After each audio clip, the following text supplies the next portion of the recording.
Aquí comienza Reunión de Pauta, con la conducción de Sebastián Aguirre.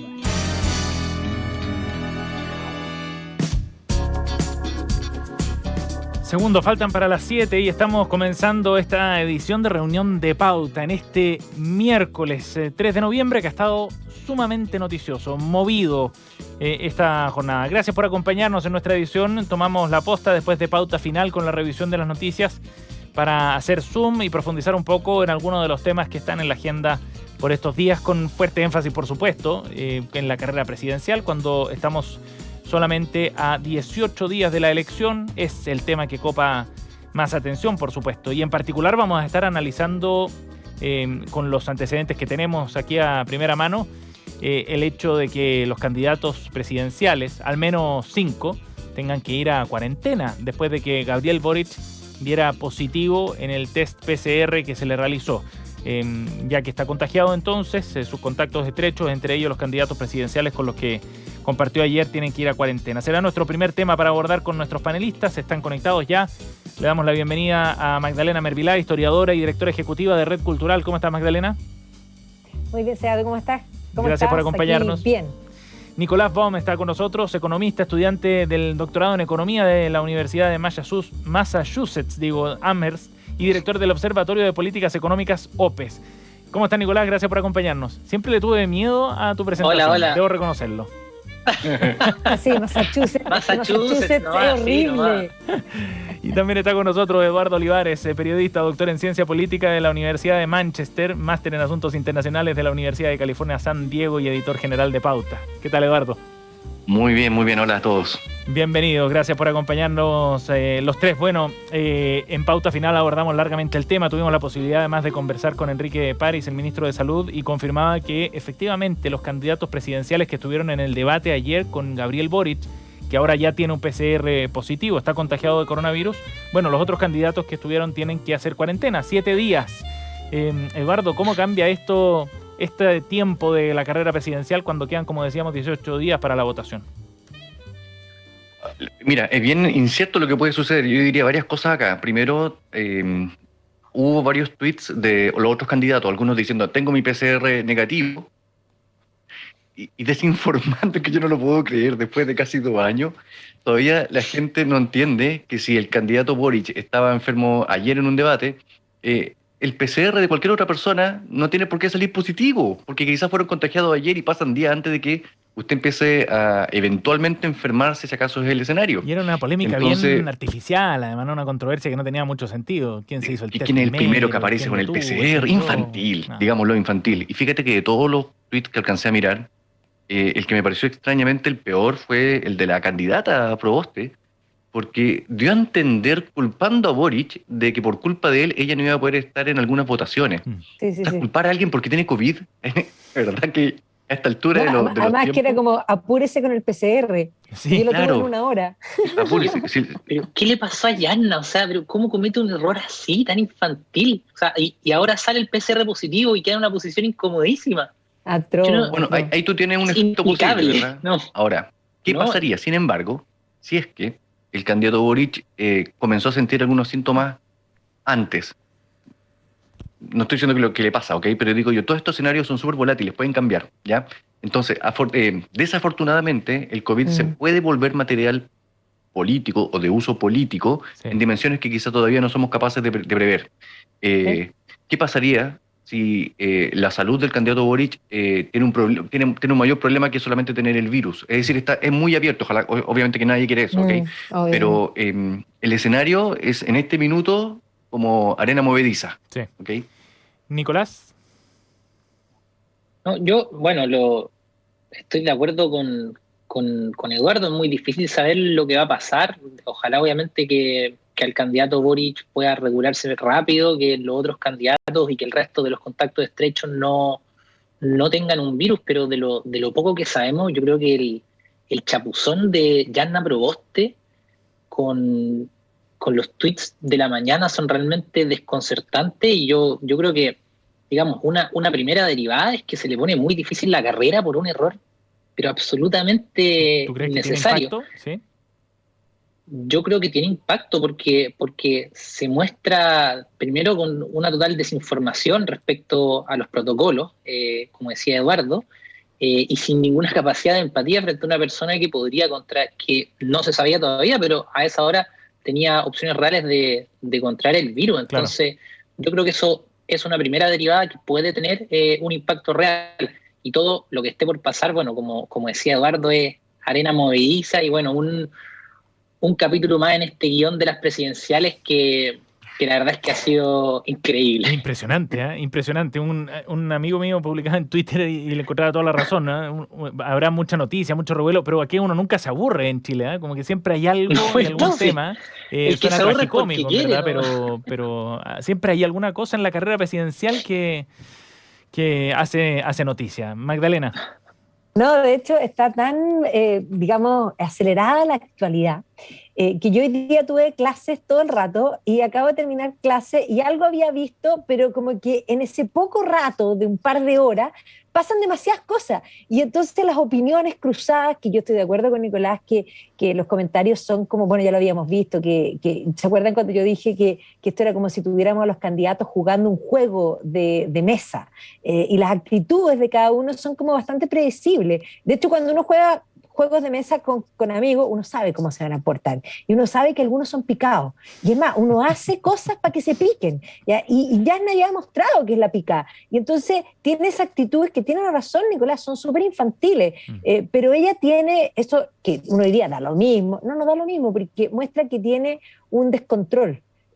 El control es algo muy importante, sobre todo en los liderazgos, y eso implica controlar, digamos, dominar las pasiones, y eso lo hemos visto en el último tiempo en puras cosas pequeñas que pueden ser más importantes, menos importantes, y ojalá espero que Gabriel se recupere y que esto no pase a mayores, porque efectivamente hay gente que le da suave y hay gente que se complica, que no se complique, y que ojalá menos gente se contagie. Pero más allá de esto, este tipo de cosas lo que hacen es mostrar esas actitudes, esa como respuesta espontánea que te dice cosas y evidentemente no son cosas buenas. Oye, un elemento adicional solamente que tiene que ver con algo que les dijo el ministro París a ustedes, Sebastián y a Verónica, que es que la señal que daban los candidatos en cada uno de los debates comenzó a ser bastante negativa a la luz de lo que estamos viviendo hoy día.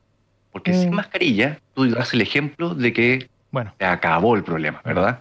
Y hay que empezar a volver. Lamentablemente, sé que estamos en la primavera en Chile, vamos a entrar a una temporada de calor, pero parece que hay que volver al uso de las mascarillas, y eso es lo que planteaba el ministro París. Sí. Ahora, afortunadamente, estaban todos bien vacunados, todos los candidatos con las dos vacunas completas, quizás algunos con la dosis de refuerzo también ya. Ojalá que se recupere pronto Gabriel Boric. Y a propósito de todo esto, los únicos que quedan con posibilidad de hacer campaña, Eduardo Artés y uno que no está en Chile, Franco Parisi, que se supone que llega este fin de semana. Regreso triunfal, mañana aterriza y... Igual va a ser llamativo, ¿no? Va a poder uno que va a poder hacer campaña en la calle, el que no estuvo todo este tiempo acá en terreno, ¿no? Si esta carrera presidencial da para mucho, está buena. Bien, vamos a ir a nuestro tema de fondo para el programa del día de hoy. Queremos analizar las propuestas previsionales, no todas, por supuesto, de la carrera presidencial, porque hay mucho material. Sí, tomamos dos que contrastan mucho, además, para poder ponerlas sobre la mesa en el día de hoy. Son las propuestas previsionales de Gabriel Boric y de José Antonio Kast, los dos que están liderando además la encuesta según distintos sondeos, CADEM, Plaza Pública, Criteria Research, y hoy día también Data Influye. Los dos, todas estas encuestas dan a Kast y a Boric como los líderes de la carrera presidencial en las preferencias que manifiestan los encuestados. Bueno, por eso elegimos estos dos programas y vamos a profundizar en estas propuestas.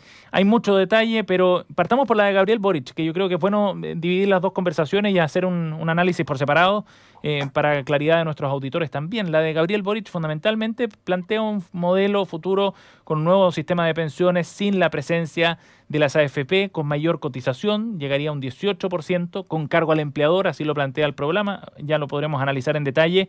Las AFP quedarían relegadas a un ahorro voluntario para aquellos que quieran mantener los ahorros ya acumulados en ellas. Titulares, Eduardo, de esta propuesta presidencial de Gabriel Boric. ¿Qué te parece y cuál es el análisis que haces tú de esta propuesta? Vamos a entrar al tiro al callo. A ver, la propuesta de Boric parte diciendo esto de la aritmética. Yo no entiendo estos errores no forzados, esto de 10 más 6 son 18. 10% es la cotización actual que va a ahorro en el país. Efectivamente, las personas pueden también tener una cotización que es una comisión para la AFP, que es el motivo por el cual uno le paga a la AFP para que le administre los fondos, que va entre 0,59 y 1,24. Y hay un porcentaje menor también que va a un seguro que se llama de invalidez y sobrevivencia, SIS, y eso lo paga el empleador. Pero la cotización, en rigor para ahorro, es del 10%. Si usted lo sube 6 puntos porcentuales, 10 más 6 es 16%, y sin embargo en el programa sale 18%. Así que Nicolás Bome, yo no sé qué tipo de pirueta aritmética va a hacer después para explicar esto, porque el candidato lo explicó de una manera enrevesada. A ver, y aclaremos el punto al tiro, porque Nicolás ha participado de la elaboración del programa. Nicolás. No, pero es que no, a mí de verdad me sorprende cómo esta polémica, si lo que sale, digamos, de lo que sale, el descuento que sale de la planilla de los trabajadores y las trabajadoras, como todos sabemos, no es un 10%, es un 12 y tanto, de hecho, en general, es más de un 12%, porque está la comisión, que eso sale del bolsillo de las trabajadoras y trabajadores, y está toda la parte de los seguros, y eso también va a usarse en el futuro, en el nuevo sistema, y por lo tanto la cotización va a ser más o menos 18%, el 12% que ya aporta más o menos en promedio los trabajadores, más el 6% de los empleadores. O sea, ahí no bueno, de verdad me sorprende que se siga diciendo que hay como un error aritmético, ¿no? Ya. Sí, bueno, está bien. Cerremos ese punto para ir abordando todo y no, es que solamente un punto nomás sobre eso. Llevamos años en una conversación de temas previsionales, pero años. Y donde siempre se ha establecido en estos años que cuando usted habla de aumentar puntos porcentuales en la cotización se está refiriendo al ahorro. Entonces, primera vez que yo veo que alguien, una candidatura en este caso, habla además, a todo esto, el 10 más 6 en realidad el 2% está implícito, pero está bien, ya, da lo mismo. Mira, aquí el punto central, perdón Sebastián, sí. El punto central yo creo de lo que vi del programa del candidato Boric, y me dejó muy preocupado, es que, y lo voy a decir súper duramente, es que todo este tiempo no habían dicho, y en el programa también lo dice, es que se va a respetar el ahorro de los trabajadores. Aquí antes estaba Sebastián de Polo en este panel, y lo aseguraba con todas sus letras, y de hecho no tengo por qué no confiar en lo que dice, ni tampoco tengo por qué desconfiar en lo que dice el programa. Pero la arquitectura a través de la cual está armada la propuesta de la candidatura de Boric indica que las AFP van a morir de inanición. ¿Por qué, Eduardo? Mueren de inanición. Porque resulta que llega un momento a partir del cual las cotizaciones futuras solamente van al nuevo sistema. Claro, cero peso a las AFP. Entonces te dice efectivamente que tú puedes tus ahorros antiguos dejarlos en la AFP. Eso lo dice el programa. Eso está bien. Sí. Pero la AFP no se nutren de los ahorros que uno tiene. La AFP se nutren de la comisión que uno paga. Ajá. Y si a usted le corta la comisión futura a las AFP, básicamente las AFP no tienen ingresos para sobrevivir como empresa. Y por lo tanto van a desaparecer. ¿Por qué van a tener que gestionar un ahorro si ya no les sale a cuenta gestionar nada? Porque por el ahorro la AFP a usted no le cobra, no hay comisión por saldo en este país. Como dejan de existir las AFP, una por una, al final, ¿quién tiene que administrar esa plata? El modelo estatal. ¿Quién tiene que administrarla? ¿No? El único, o sea, el Estado, el último resorte. Por eso creo que al final, no lamentablemente, porque es una propuesta válida, ¿ok? Sí. Pero eso no se dice. Magdalena, Nicolás, te voy a dejar de profesor para el final para ir aclarando algunos puntos, ¿vale? Para aclarar. Sí, a mí lo que me parece también, porque ciertamente dice que los ahorros anteriores quedan para las personas y que las pueden dejar en la AFP y los invitan a integrarse también al nuevo sistema. Pero plantea que los futuros van a quedar en el sistema, o sea, de ahí para adelante cambia. Pero además usted va a llevar una cuenta que en el fondo de registro individual, para que usted vea cómo crecen. Pero después eso se va a repartir. ¿Para qué quieren una cuenta individual? ¿Para que te saquen pica y que digan cuánto ahorraste y cuánto te quitaron al final? Porque claro, la persona que no tiene un sueldo menor y le dan los 250 fijos, fantástico, pero ¿qué pasa con aquel que tiene un buen sueldo y que ha ahorrado un montón? ¿Para qué querés tener esa cuenta para estar mirando cuánto renta tu cuenta? Si al final esto se va a ir como una especie de reparto, porque en el fondo parece ser que se mantienen las cuentas individuales, pero esa parte no es suya. O la futura, no la anterior. La anterior dice que es suya y que usted la puede dejar en la AFP. Estoy de acuerdo con Eduardo y que las AFP van a morir y que eso, o sea, que no van a poder existir. Esto es muy parecido a lo que intentaba también el asunto de, por ejemplo, cuando se establecieron las leyes de no solamente de gratuidad, que sí, complicaron muchísimo a las universidades, porque claro, se estableció la gratuidad, Uh-huh. y el gobierno, el Estado no le pagaba a las universidades en varios meses.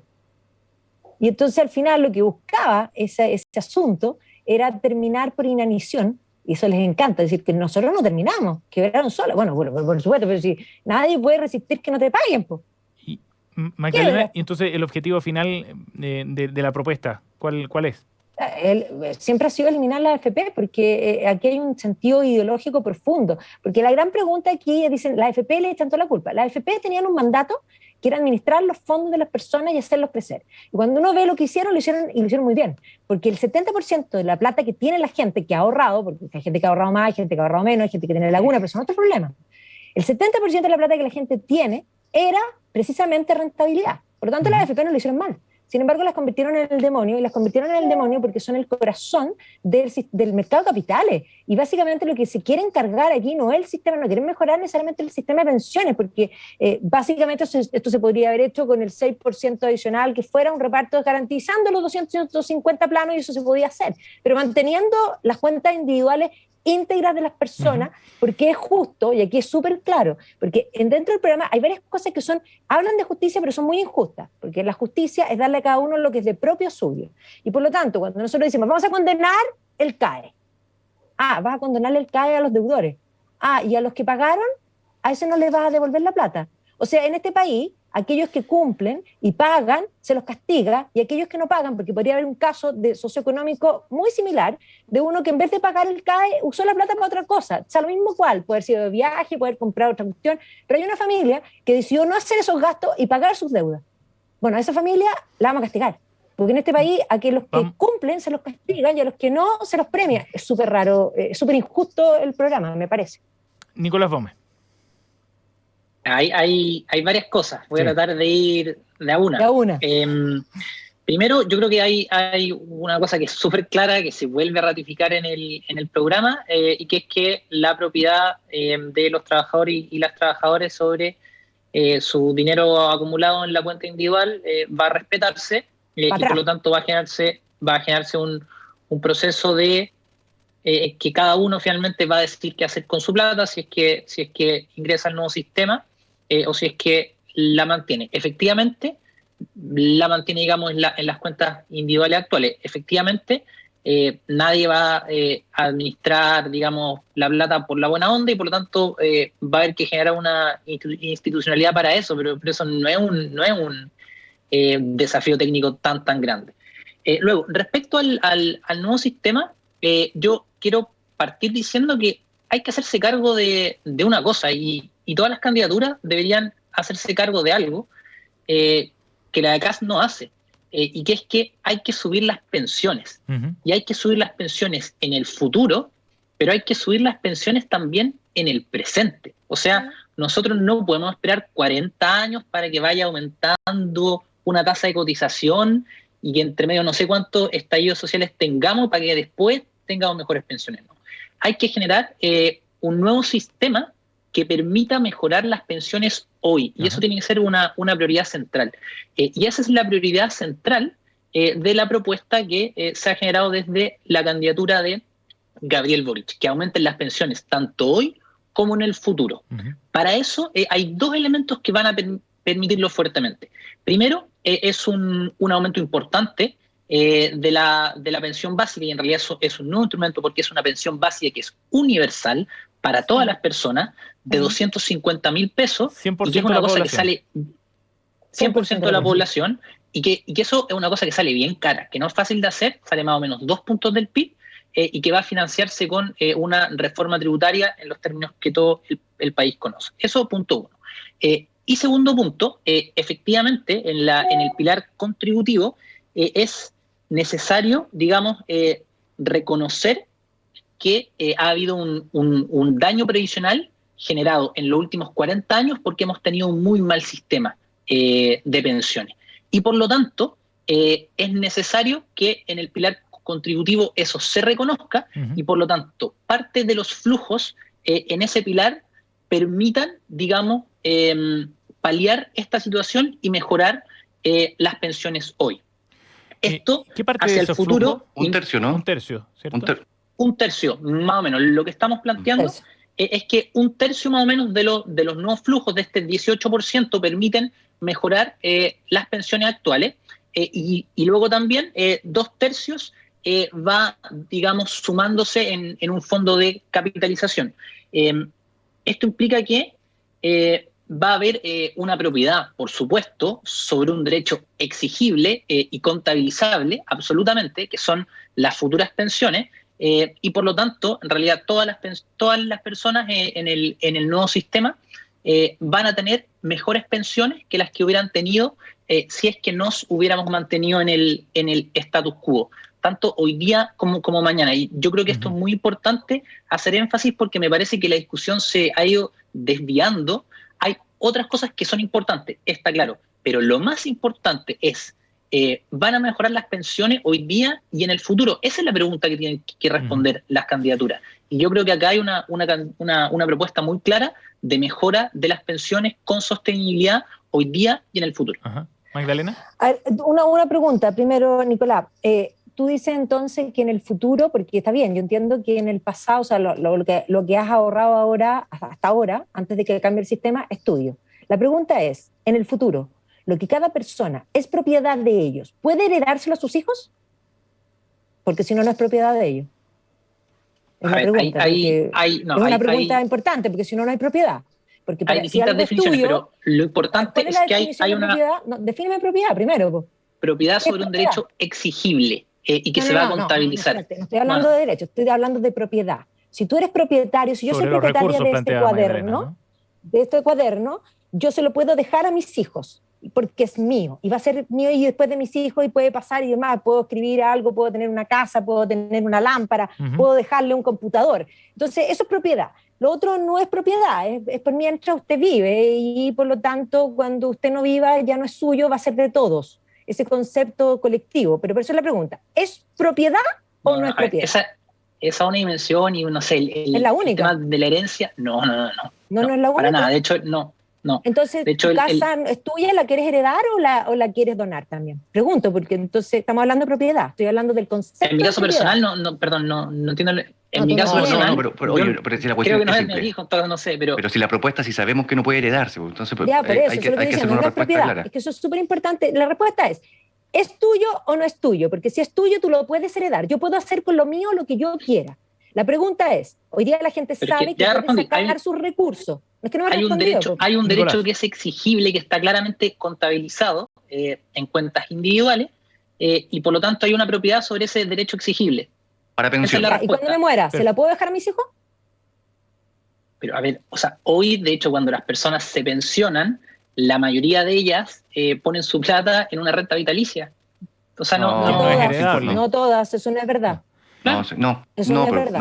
Bueno, Eduardo, ese es el sistema más racional de cualquier sistema de pensiones, que van las platas a una renta vitalicia y se genera. O sea, yo creo que esta es una polémica bien artificial, e insisto, desvía de lo importante. Es las pensiones. ¿Van a ser mejores las pensiones o no? Nosotros tenemos una propuesta que creemos que es sólida, que es contundente y que mejora mucho las pensiones. Eduardo. Y que es muy superior a la del candidato del frente. Es que yo creo que hay que hablar de las dos candidaturas en algún minuto, pero sobre eso, Nicolás, hay que decir las cosas directamente. Y hay que defender la propuesta, por último. No es heredable. Yo me acuerdo que cuando en algún minuto la presidenta Bachelet intentó también hacer una reforma, se discutió si acaso también se le quería quitar la condición de la herencia a las pensiones. Y ojo, es una buena idea, porque efectivamente el dinero que uno ahorra es para pensión. Y si tú quitas la parte de la herencia, esa pensión sube de monto. ¿Okay? Entonces, quitar el componente de herencia es positivo, visto así. Y se dieron cuenta en la calle de que la gente valora demasiado la posibilidad de que sea heredada la pensión o lo que queda del fondo ahorrado una vez que una persona se muere, por ejemplo. Ese valor que se le da es el que hace que hoy día sea uno de los problemas que pueda tener la propuesta de Boric, más bien por el valor social que se le entrega.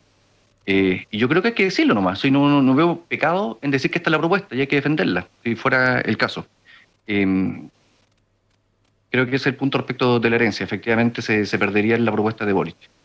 Es un tema amplio, complejo y probablemente podríamos estar harto rato más conversando sobre esta propuesta en particular, pero los invito a que hagamos el contraste porque yo creo que también cuando analicemos ahora la propuesta previsional de José Antonio Kast, de alguna manera también vamos a abordar ese contraste entre los principios que sustentan finalmente las propuestas de cada uno de los candidatos que estamos analizando el día de hoy aquí en Reunión de Pauta. Veamos qué es lo que propone José Antonio Kast. Es básicamente un respaldo y una defensa del actual sistema de capitalización individual, propone un aumento de cotización de 10 a un 14%, no especifica, eso sí, la gradualidad, agrega que algunos de estos cambios deberían estar vinculados también, eso sí, con parámetros que generen modificaciones automáticas para ir actualizándolos a futuro, y otro elemento es que subiría la edad mínima de jubilación de las mujeres, que hoy está en 60 años, para equipararla con la de los hombres, para aquellos que están recién ingresando al mercado laboral, eso sí. Nicolás, hagamos un análisis de la propuesta básicamente de José Antonio Kast, que nuevamente tiramos algunos titulares. O sea, yo de nuevo creo que digamos el factor más importante y primero para analizar cualquier propuesta de pensiones es qué va a pasar con las pensiones. Bueno, con la propuesta de José Antonio Kast, la respuesta es la subida de las pensiones hoy va a ser cero, se van a mantener igual, y esto por dos factores.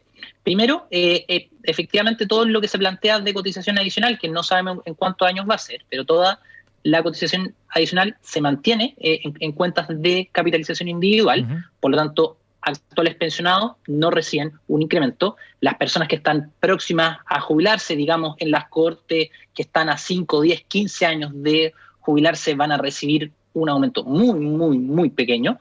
Y luego hay una segunda parte en que dice, bueno, pensamos generar un aumento en la pensión básica, eventualmente, no lo aclara, pero dice quizás hacerla universal y luego agrega en su programa, en función de las disponibilidades fiscales. ¿Cuáles son las disponibilidades fiscales que van a haber en el programa de José Antonio Kast? Yo eso me quiero referir en un rato, pero básicamente van a ser nulas, negativas. Plantea bajar tasa corporativa, bajar IVA, integrar el sistema, eliminar el impuesto a la herencia y las donaciones. Entonces, ¿cuál va a ser la disponibilidad fiscal para aumentar la pensión básica solidaria? Por supuesto que va a ser cero. Por lo tanto, yo creo que hay que tener súper claro en el debate que si José Antonio Kast se transforma en presidente, no se va a resolver, yo diría, la principal demanda social que hay en el país, que es que las pensiones mejoren. No hay por dónde, no hay vuelta que darle simplemente. Magdalena.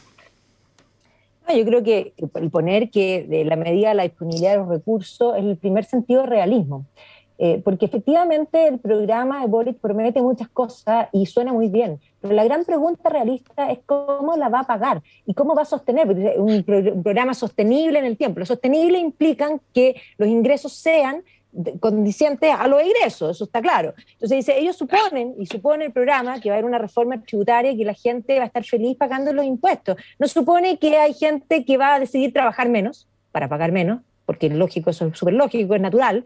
Alguien va a querer, tal vez van a decidir buscar la forma para pagar menos impuestos y otros van a decidir irse. Entonces hay que comprender que esto de llegar y subir los impuestos y decir, mire, si me falta más plata, subo los impuestos, hay que ser eficiente en el gasto fiscal. O sea, yo creo que es más, sí, hay muchas formas de tener más recursos y una de las formas es hacer el Estado más eficiente. O sea, el Estado chileno es un Estado que malgasta muchísimo y malgasta mucho porque hay un error de principio. Magdalena, lo vamos a hablar en unos minutos, pero para enfocarnos específicamente en el tema de pensiones, volvamos a ese punto. Sí, yo creo que efectivamente el sistema actual es un sistema que es muy bueno en la forma de aumentar los recursos. O sea, tengamos claro, porque Nicolás dice, en los últimos 40 años, no, el sistema anterior era un sistema de reparto, pero entendamos quiénes podían recibir plata, cuántos años tenías que cotizar, y además lo discriminatorio que era, porque las cajas eran pésimas. Y hay que comprender que la historia, antes de ese sistema, cuando uno mira para atrás, la historia entera fue la vida sin pensiones, nadie te dio pensiones. Y se inventaron los seguros en Escocia para poder cubrir a las viudas, y básicamente se hizo el cálculo matemático, que es algo muy similar a lo que es capitalización individual. O sea, los escoceses Magdalena, en el siglo XVII ya cacharon esa cuestión. O sea, con ajustes de parámetros como propone José Antonio Kast, ¿es posible mejorar las pensiones? pero había que de todas maneras, todas las comisiones dijeron, hay que subir la cotización y eso era evidente. El sistema anterior cobraba 20% y pasamos a 10%. Pero además había que subir la edad de jubilación. O sea, ¿por qué las mujeres, primero, tanto que quieren igualdad, por qué las mujeres se tienen que jubilar antes? ¿Y por qué alguien tiene la obligación? Porque hay otra cosa que también es muy propia del Estado, es obligarte a regular. Y si yo no me quiero jubilar, pues, ¿qué problema mío? Eduardo. Si yo no quiero tener un postnatal de 6 meses, problema mío. O sea, aquí hay un problema de no dejar respetar, porque si efectivamente este programa dijera vamos a crear este sistema, pero usted puede elegir, y si usted quiere quedarse en el sistema de elección individual, firme un papel que no le va a pedir nada al Estado. Yo firmo feliz, yo no quiero nada del Estado. Eduardo. Oye, el programa de Boric... Tiene una condición económica que te lo permite, ¿ah? Pero uno trabaja para 90%, eso también. Bueno, por eso. Pero el 90% de las personas necesita protección del Estado porque no tienen las condiciones económicas, simplemente.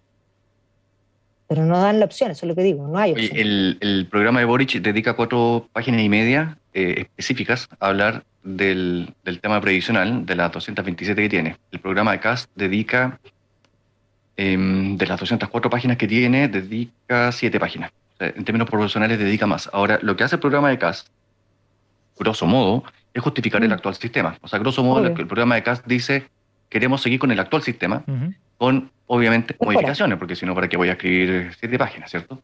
Ahora, lo que resulta interesante es que, tanto con el programa de Boric, con el programa de Kast, imagínense, los chilenos, para que anoten esto, en ambos casos prometen la pensión básica universal. Cuando usted tiene una pensión básica universal, ya no es pensión básica solidaria, cambia el nombre, es universal. Entonces, en el caso de Kast dice que estaría financiada con recursos fiscales y no con impuesto al trabajo.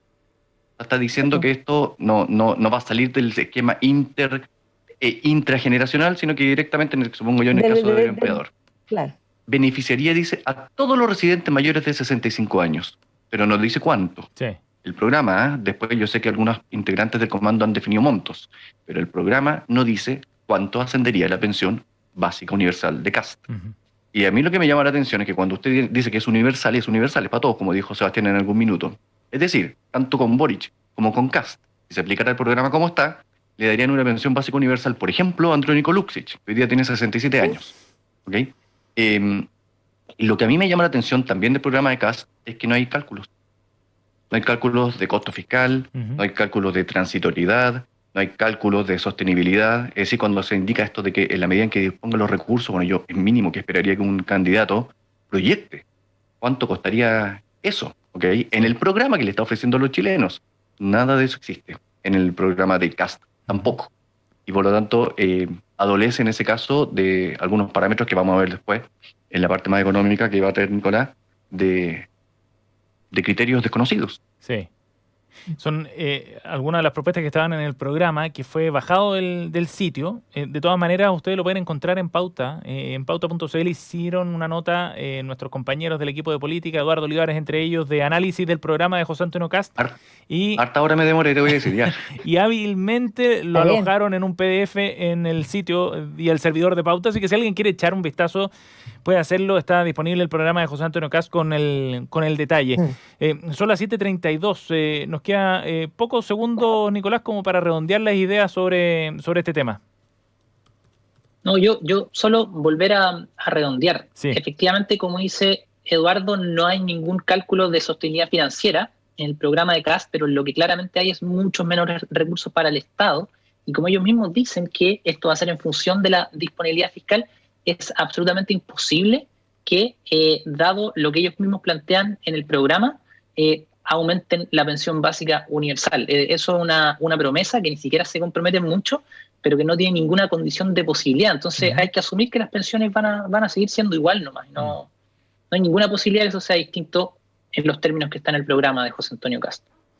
Nicolás Baumen, Magdalena Mervilá y Eduardo Olivares, nuestro panel de reunión de pauta de los miércoles aquí en la 100.5. Nos vamos a ir a una pausa. Antes de eso les cuento que los viernes desde las 5 de la tarde pueden ver en la señal 2 en pauta.cl nuestro nuevo programa Derecho a la Convención. Es un espacio dedicado específicamente al análisis jurídico del trabajo que está desarrollando la Convención Constitucional, el organismo encargado de nuestra nueva Carta Magna. Nos vamos a la pausa y volvemos. 7:34.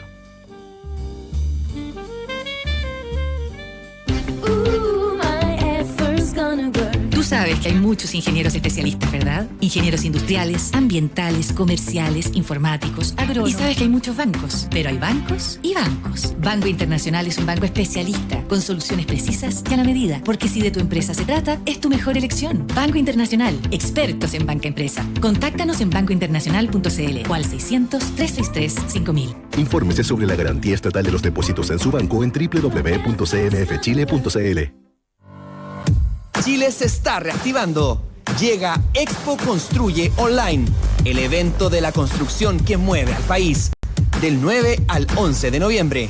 Participa de este encuentro que contará con congreso, rueda de negocios, feria y stand 3D, charlas y talleres técnicos. Además, podrás obtener información para mejorar tu gestión, más proveedores para optimizar tus costos y transformar procesos. Inscríbete gratis hoy en www.expoconstruye.cl. Invierte en el extranjero con Principal. Accede a nuestra plataforma guiada de inversiones y diversifica tu portafolio con la mejor selección de fondos de las más reconocidas administradoras internacionales. Invierte en Principal y descubre cómo complementar tu portafolio. Principal, experto global en inversiones. La rentabilidad es fluctuante, por lo que nada garantiza que las rentabilidades pasadas se mantengan en el futuro.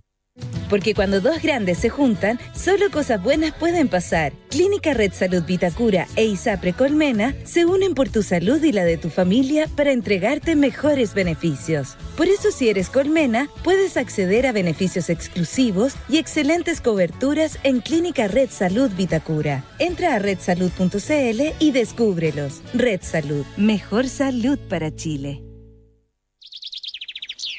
Todas las tardes, de lunes a viernes a las 8 p.m., Christian Warnken nos invita a pasear con él y con sus invitados en su jardín. Media hora de conversaciones y reflexiones. Una invitación a regalarnos una pausa en medio del tráfago de todos los días. No dejes de escuchar los sonidos y palabras de Desde el Jardín en Radio Pauta. Cada día hay mucha información. Pauta te entrega un resumen informativo con lo que debes saber para estar al día en las noticias más relevantes. Suscríbete en pauta.cl a un newsletter que puedes recibir a primera hora y al final del día. Pauta. Hablemos de verdad.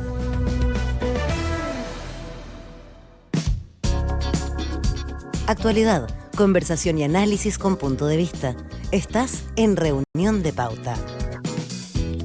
Estamos de vuelta, 7:37, de regreso aquí en Reunión de Pauta, la 100.5, con nuestra efeméride musical del día de hoy, 3 de noviembre de 1957, 64 años. No es efeméride musical, es una histórica, pero musicalizada, que es distinto. El Sputnik 2, en esa fecha, hace 64 años, fue puesto en órbita con el primer ser vivo en llegar al espacio, la perrita callejera, que fue bautizada como Laika. Se encontró en las calles de Moscú y la encontraron 12 días antes apenas del lanzamiento.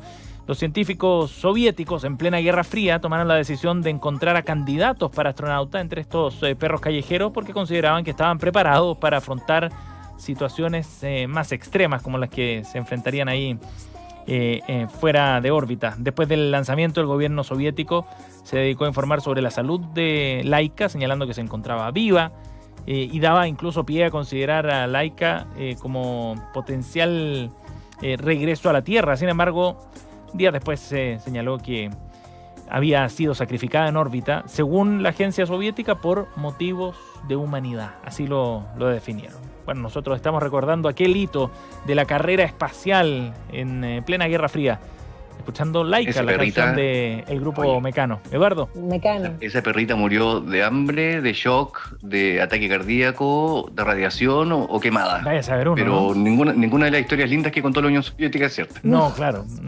Pero marcó un hito, de todas maneras, en la carrera espacial, que era un escenario importante para el gallito entre Estados Unidos y la Unión Soviética.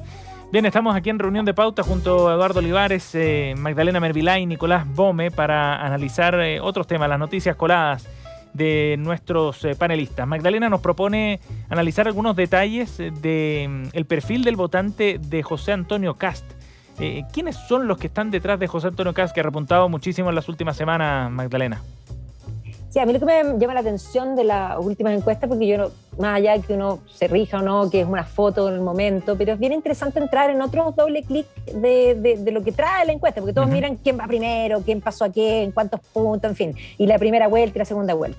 Pero es súper interesante ver los votantes, porque efectivamente hay un segmento más alto podríamos decir, jóvenes que vota por Boric, entonces eso ratifica un poco todo el trabajo digamos, de la visión cultural que ha penetrado los colegios de hace tanto tiempo, y eso yo lo tenía clarísimo como antecedente anterior, pero es bueno ver los datos para ratificar eso mismo. Y también esa idea de que la gente, digamos, hablan del pueblo como concepto, pero el pueblo en realidad es los que piensan como ellos, no es el que tiene menos recursos económicos, porque lo más curioso es que los segmentos más bajos, el que tiene mayor votación es Kast. Entonces, pareciera ser que lo que estábamos conversando antes, lo que decía Eduardo, tiene razón, la gente valora el poder heredarle a sus hijos, y efectivamente ahí hay un punto que no es el único, pero hay un montón de cosas que le hacen sentido. Yo creo que sobre todo con lo que estamos hablando recién, y después de los retiros, la gente siente que esa plata es de ellos y que les ha venido a solucionar problemas, deudas, lo que sea, les ha permitido viajar, lo que sea. Pero que evidentemente sienten que hay una propiedad, porque también se había crecido mucho, incluso no nos olvidemos del propio Baza diciendo un tuit cuando venían los primeros retiros que no lo iban a poder sacar porque esa plata no existía. Entonces había mucho mito urbano, entonces es bien decidor que sea precisamente lo que llaman la gente como macro, los que estén votando más por Kast. Es súper asombroso, a mí me llamó la atención. Nicolás.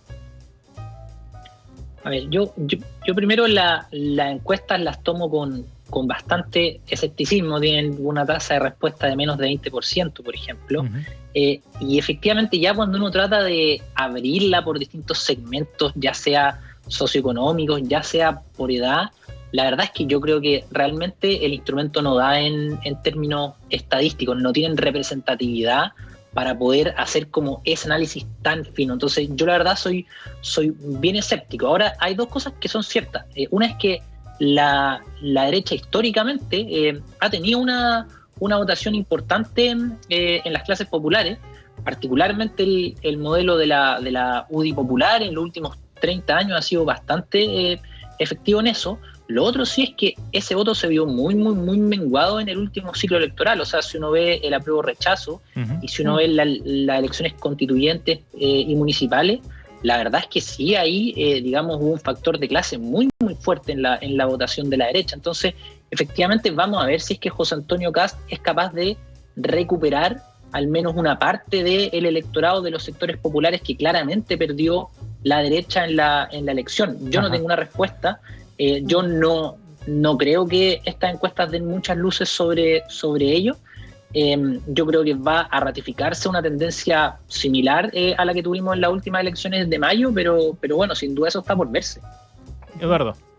Intento estar de acuerdo con la parte metodológica de Nicolás. O sea, ya abrir esas encuestas, esos datos, los niveles de márgenes de error son tan grandes que dejan de tener sentido. Hay que esperar nomás, nos quedan 3 semanitas para identificar si eso es cierto o no. Pero sí diría que en relación con... Yo diría que hay un grave error estratégico que cometió la izquierda, simplemente. Y no es algo que tampoco vieron... O sea, es algo que vieron venir y lo hicieron igual.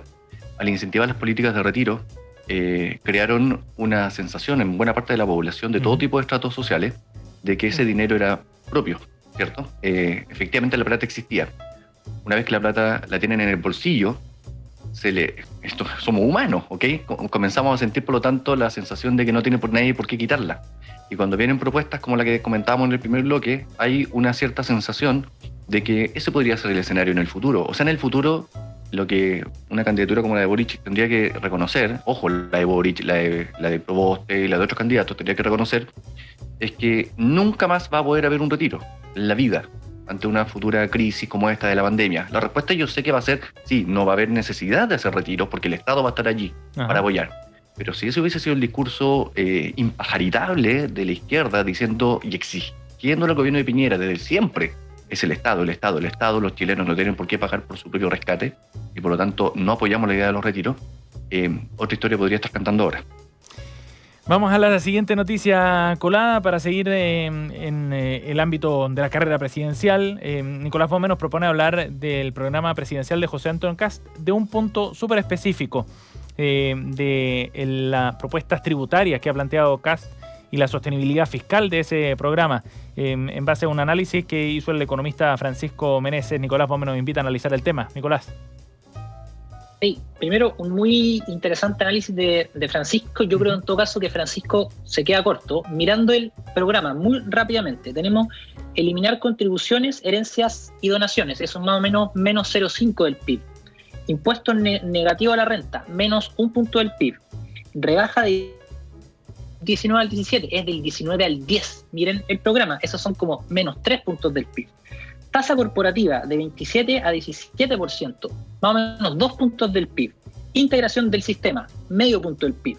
Reducción de los ingresos del Estado, más o menos 7 puntos del PIB, 1/3 de los ingresos actuales. Entonces, uno dice, bueno, tiene que ser más eficiente el Estado, pero yo me pregunto, ¿qué gasto baja para poder bajar 1/3 el gasto del Estado? Entonces, uno puede decir, bueno, quizás cerremos el Ministerio de Salud, cerramos todos los hospitales, cerramos todos los consultorios, echamos a toda la gente, a todos los profesionales. ¿Con eso alcanza? No alcanza todavía.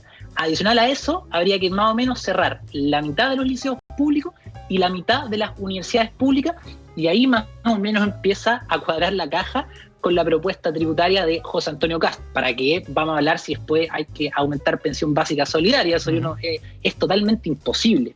Entonces, en realidad, esta propuesta yo creo que es algo bien grave. Implica con probabilidad 1, si esto se aprobara, una trayectoria de la deuda pública que es derechamente explosiva, o sea, un aumento, porque obviamente es imposible cerrar todos los hospitales, ¿no? Entonces, eso implica que un gasto que no hay cómo financiarlo.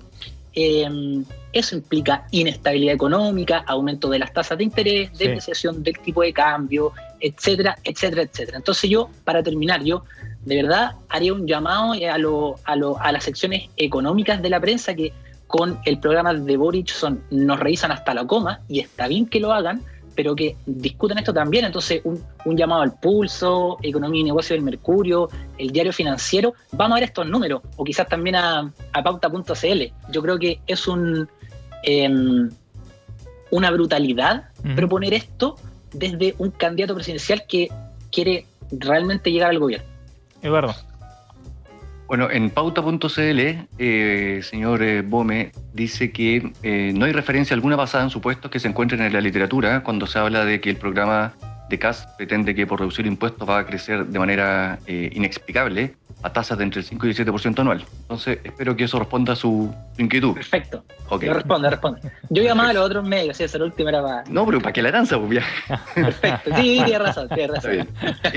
Y respecto de la parte del IVA, cuando Nicolás dice, oye, ojo, que quiere bajarla al 10%, efectivamente en una parte del programa de Kast se habla de que quiere bajar el IVA desde el 19% al 17%, y a continuación dice, en el mediano plazo queremos que 10% o 10 puntos de esos 17 puntos del IVA vayan a gastos operacionales del Estado y otros 7 se vayan a ahorro para la pensión. Entonces, pero el cobro del IVA seguiría siendo 17.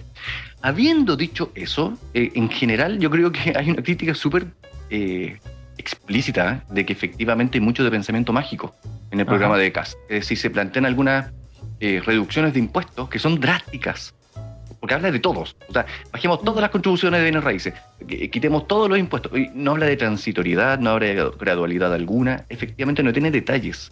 Y como bien dice el dicho, ¿dónde está el diablo? ¿Okay? Y por lo tanto, cuando usted no tiene la explicación en el programa, se llena solamente con pura especulación, o con magia.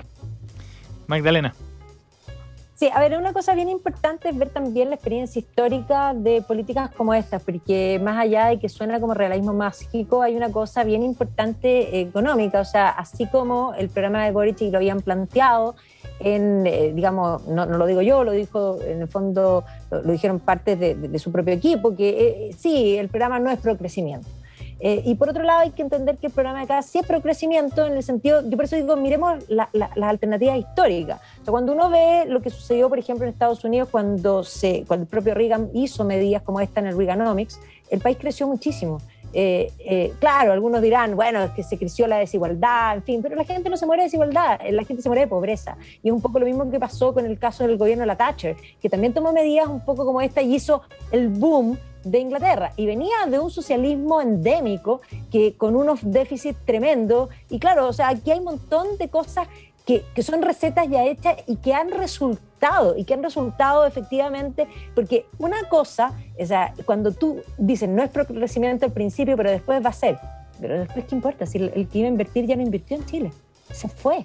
Entonces lo que nosotros queremos, efectivamente busca, es que se invierta en Chile. Que la gente decía que Chile en el fondo es un lugar donde conviene invertir, porque entendamos que la gente no invierte porque quiera Chile, algunos puede serlo, pero la gran mayoría invierte porque tiene un negocio y quiere que le vaya bien. ¿Ya? ¿Y por qué va a invertir en Chile que es inestable? Puedo hacerlo en otro país que a lo mejor me va a rentar más y es más. Hoy día vimos una noticia que sabíamos que eso venía por múltiples razones, pero incluso Estados Unidos se está preguntando si nos va a mantener la waiver. Sí. Un tema de análisis, sí.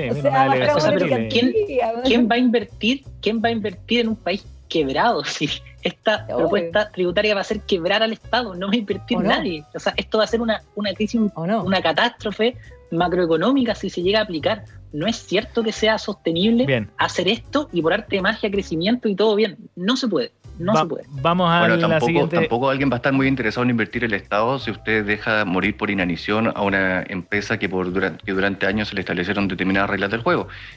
Mira, yo creo que al final, para no llegar a un empate, ojalá que las dos propuestas comiencen primero a entregar un poquito más de detalle y las dos propuestas comiencen también a generar mejores incentivos para la inversión. Yo creo que en eso vamos a estar todos de acuerdo. Vamos a la última noticia, Colá, Eduardo, la que nos traes tú, precisamente para hablar de un problema que se está viviendo a nivel global. Los impactos se sienten en distintas partes del mundo, acá en Chile también. Las fallas que ha tenido la cadena de suministros a nivel global. Bueno, en medio de esta crisis en Estados Unidos, un sitio web de la Casa Blanca está implementando un tablero de control de seguimiento para rastrear el progreso de productos importados. Cuéntanos por qué elegiste el tema, Eduardo. Oye, atención con esto. Mira, yo estaba el otro día celebrando Halloween. Nicolás, me imagino que salió también, quizás disfrazado en alguna parte de la ciudad donde vive. Y había una persona que me llamó mucho la atención porque todos están disfrazados de bruja, de Frankenstein, de Drácula, de puras cosas de terror. Y había un individuo disfrazado de un barquito que decía supply chain. Porque hoy día la cadena de abastecimiento, de suministro, es del terror. Los barcos desde China a otras partes del mundo no están llegando. Hay tacos de barcos en el océano porque se están aglomerando. No hay autos nuevos en Estados Unidos, igual que en Chile. No hay autos nuevos y los precios de los autos usados hoy día están disparados. En Estados Unidos también. Mi punto es que hay que estar conscientes de esto, porque a Joe Biden, o la oposición le está diciendo que va a ser el Grinch, va a ser el presidente que se va a robar la Navidad porque no van a llegar los regalos. ¿Okay? Entonces, esto que está pegándole, imagínense ustedes, a Estados Unidos, y cuando hay que hacer la fila va a estar siempre el número uno esperando su producto, podría también llegarle a países como Chile. Magdalena.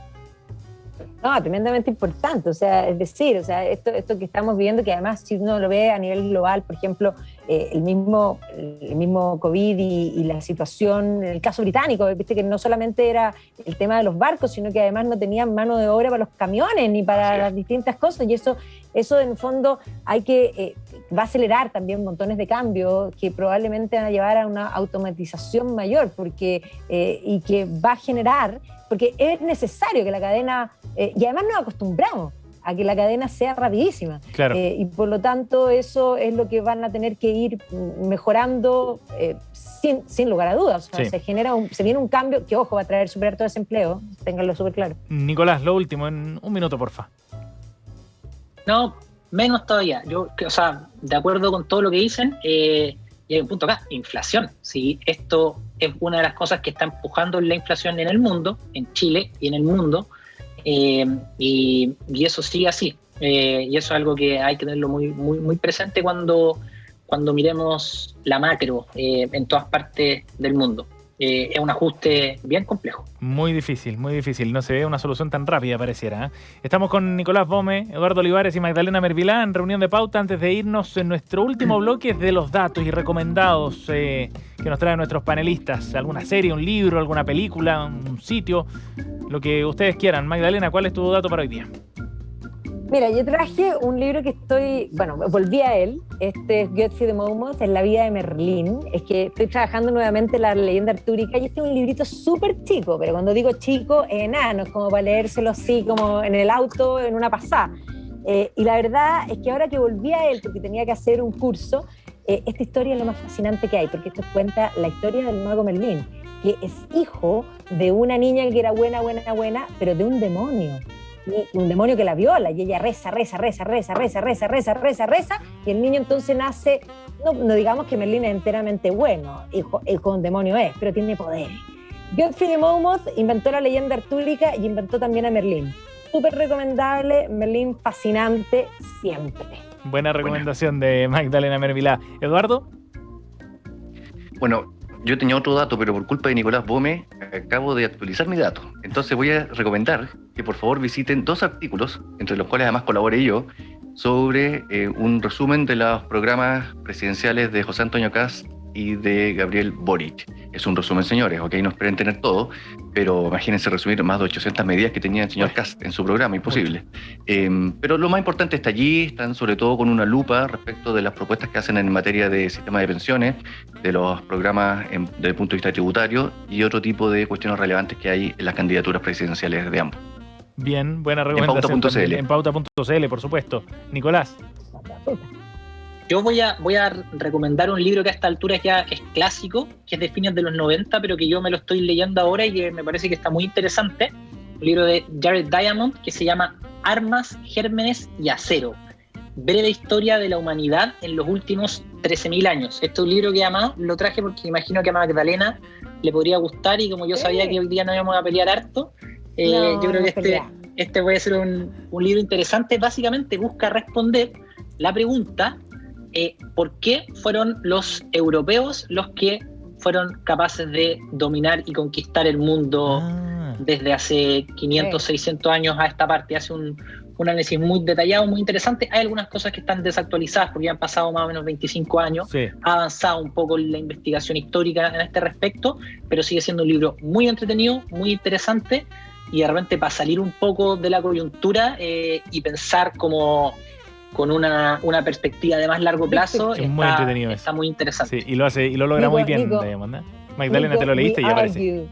No, sí, pero además es la base como también de la idea de Civilization, de Neil Ferguson, también toma un poco las killing apps, como dice. Pero Nico, en el fondo te lo voy a decir en inglés porque la frase es en inglés. We argue, never quarrel.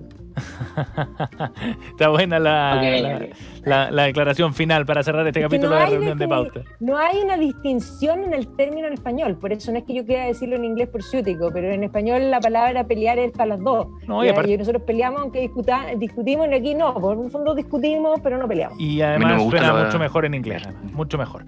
Magdalena Mervilá, Eduardo Olivares y Nicolás Bome junto a nosotros. Gracias a los tres, que estén muy bien. Gracias, cuídense. Muy buen programa, muchas gracias. Chao. Estamos cerrando esta edición de Reunión de Pauta aquí en la 100.5. Faltan 3 minutos para las 8. No se vayan de nuestra sintonía. Ya viene Cristian Barken desde el Jardín en conversación con Bárbara Saavedra, bióloga, ecóloga chilena. Es una de las expositoras que está invitada al Puerto de Ideas, que se va a desarrollar del 8 al 14 de noviembre. La conversación a continuación aquí en la 100.5. Nosotros nos reencontramos mañana. Que tengan un buen descanso.